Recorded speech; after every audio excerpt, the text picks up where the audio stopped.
What is up, guys, and welcome back to the channel. Guys, we here with another video that was recommended to me by Kira from the Discord. This is how Arizona cities are becoming a sustainable green oasis in the desert. Green in the desert. This is new because I always seen Arizona, but I never been to Arizona. I always heard about how hot it was and stuff like that, and how it is a desert, but I've never been there. Maybe I will visit one day, one of these days. But y'all make sure y'all hit that subscribe button. Send out more recommendations, and let's check out some Arizona cities. See, I'm over here messing up. This mic is in my face because people tell me they can't hear the video. So I don't know. My mic, it was pick up all this other sound, but now it's barely picking up my voice and stuff. I'm talking pretty loud. I'm not even gonna lie to you, but now it's in my face. And it could be messing up my words, or I'm just messing up myself. I can't blame the mic, but let's check it out. Tucson is said to become the most sustainable desert city on Earth. It is situated in the western United States in southern Arizona, known for its desert climate with very hot summers and mild winters. Arizona has been a hub for agricultural growth for thousands of years, which has attracted people from all over the world seeking new economic opportunities. Since the invention of the portable air conditioner in the 1950s, the population and economy of Arizona has increased dramatically. Wow. As a result, the cities of Phoenix and Tucson have developed large sprawling suburban areas, which have increased the heat island effect. The heat island effect is when urbanized areas experience higher temperatures than outlying natural surrounding areas. Wow. Structures such as buildings, roads, and other infrastructure absorb and readmit the sun's heat more than natural landscapes such as forests and water bodies. An urban heat island can produce secondary effects on local... I ain't gonna lie, I know Texas, we have our days where it do get hot. I can only imagine that heat that's in Phoenix, Arizona. I can only imagine. Cause I ain't gonna lie, it looked like a different type of heat there. Meteorology, including the altering of local wind patterns, the development of clouds and fog, the humidity, and the rates of precipitation. Using air conditioning only exacerbates the urban heat island effect by releasing ambient heat into cities, increasing our demand to cool down even further. This research paper from the Arizona University showed that during the night, heat emitted from AC systems increased the mean air temperature by more than 1% for some urban locations. The city mayor of Tucson states the impact of climate change is increasing the heat impact on the city. Wow. In response, the city of Tucson is going to be making some incredible green infrastructure innovations to combat the heat island effect, using very simple and cost-effective techniques to become the leading carbon-neutral city by 2030. This can be considered a major accomplishment for any city, especially one that only receives approximately 12 inches of rainfall per year. Wow. In this video, we are going to show you how and why. See, I always heard like Arizona always dry and all that. Man, that is... I definitely want to... I don't know what's really out there if in Phoenix, period, or in Arizona, period, other than, the Phoenix Suns. That's about it. I don't know too much out there. In this video, we are going to show you how and why Tucson, Arizona is fast becoming the most sustainable desert city in the world. So stick with us and let's dive into today's video. That was a long Arizona intro. has become the fastest growing state in the last decade, especially in the last couple of years where it has increased exponentially as people work from home and for young families in search of lower housing prices. As a result, there has been a demand for green leafy neighborhoods that are walkable with shops and facilities. There are many to choose from, but they are not all sustainable. Some of the most sought after and popular green neighborhoods in the state have extensive lawns, and unfortunately these grass lawns need vast amounts of watering to stay green. In such a drought-prone state, this is not sustainable, since the water used to keep the grasses green all year round is the same water people use to drink.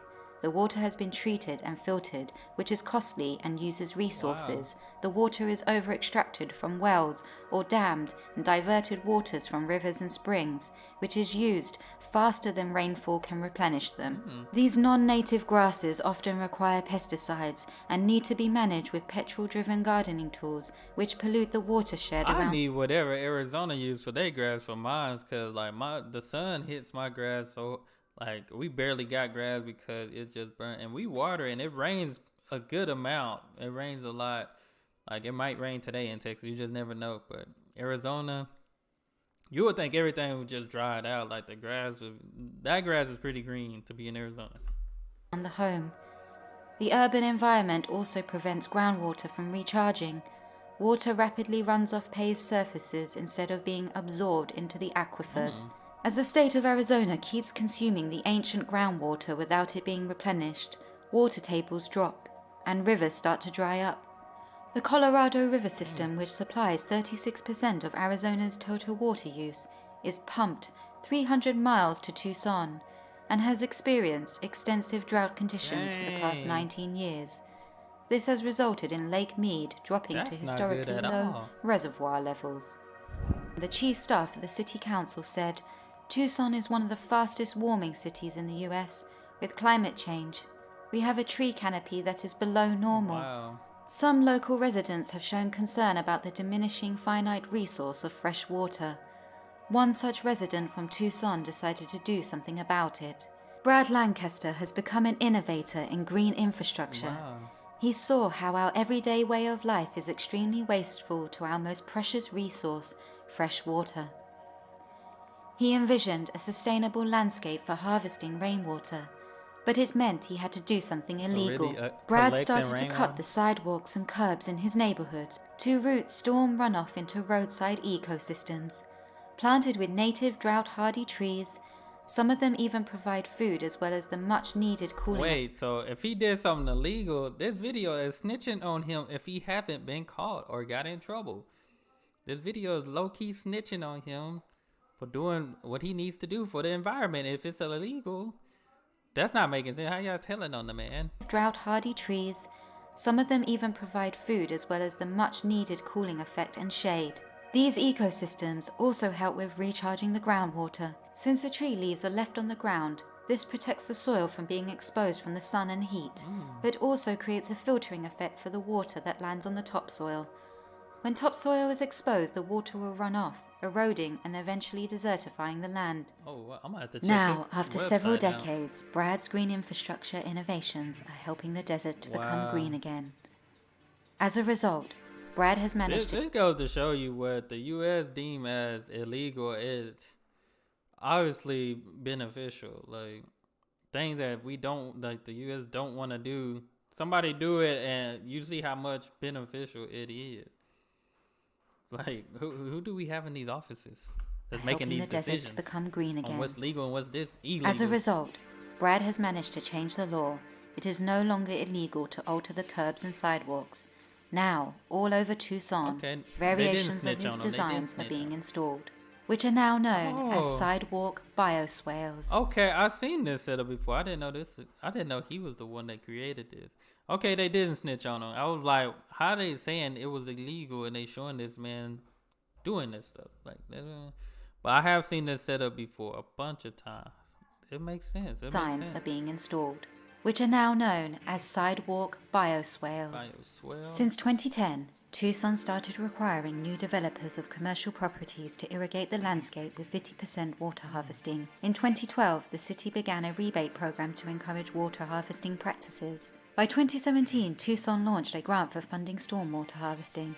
And now, the city plans to plant 1 million native trees, which will totally transform the city's infrastructure to suit water harvesting practices in the urban environment, helping Tucson to become a green carbon neutral city by 2030, and in turn creating a healthier environment for future generations. By creating a yard that's adapted to the desert, we not only help the environment, but we benefit our own health and well-being. We create a path to abundance. Since these gardens do not require pesticides or heavy maintenance, They keep the water cycle Just clean and reduce water was the utility bill solution. costs. That's crazy. Water can be captured in tanks for later use in the garden and used for drinking or shower water. Really? The grey water can also be used in the garden. I honestly didn't know you can do all that with rainwater. Like me personally, I never drunk rainwater or never showered with rainwater. None of that. And used for drinking or shower water. The grey water can also be used in the garden. Water harvesting itself is not a new innovation. We humans have been capturing water for millennia, but for some reason, in our modern life, we have water harvesting amnesia. We drink water from bottles that have been shipped all over the world, when we could just easily harvest our own.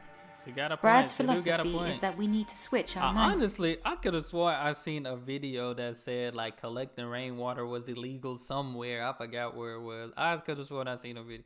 I thought that was funny. I thought that was hilarious. From commodifying water. But I ain't gonna lie, we did have to, like, we had a major like power outage. Like our power was off. We couldn't use the restroom or nothing like that. And what we had to do was get the snow. It snowed. It was like a major snowstorm. We had to get snow and like melt it in order to like use the restroom. And shoot, I think. Now I was finna say we probably cooked with it, but I don't think we could. But to use the restroom just to fill the toilet up with water so it could flush and stuff, we had to use rainwater. So I went out. Me and my son put a lot of snow just in our tub just to store it, just so we can have water to use, that ice, that snow to melt, and we can use it to use the rest. It was a crazy time, man. I can't relive that, but we had to do that one time. Into and that was just with communifying Snap. water. By working together, we can enhance our local water resources as a community. Brad's innovations have not only transformed his own neighborhood, but have been supported by the city. This shows how each one of us is capable of making a difference. And if you wish to learn more about how to transform your own yard into a biodiverse ecosystem that captures free rainwater, then you might want to check out Brad's book, Rainwater Harvesting for Drylands and Beyond. It has certainly inspired our channel, Leaf of Life, which consists of 2 people. We have an arts, media and design background, and we are passionate about sharing stories that inspire change in people's lives and impact the environment in a positive way. Behind the scenes, we have been creating our own designs for green desert city infrastructure, inspired by permaculture principles we have learned from all over the world. If you wish to find out more about our work, then make sure to check out the links in the description. If you enjoyed this video, make sure definitely gonna have to like it as well. Definitely subscribe. That was some good information. That was good because, like I said, all I've always known Arizona to be dry, hot, and all those things. But it seems like some places are looking very, very green out there, though. It seems like some places are. Like I said, I don't know too much about Arizona. Like all I know is that the Phoenix Suns are out there, like the Phoenix Mercury and stuff. It's like so basketball team. But I don't know everything you can do around that area. But that's all I knew, that it was hot, because Texas be hot, but I think their heat is a little different because it lasts a little longer than Texas. So, but I appreciate you, Kara, for sending me this recommendation. Glad I got to check this out. Hey, it is definitely important to keep the environment green, and do what it takes to help the environment so it can help us. You treat the environment good, it'll treat you good back type thing. But that's all I have for this video. Y'all hit that subscribe button, send down those recommendations, and y'all be blessed, be the best, and be you. I'm out.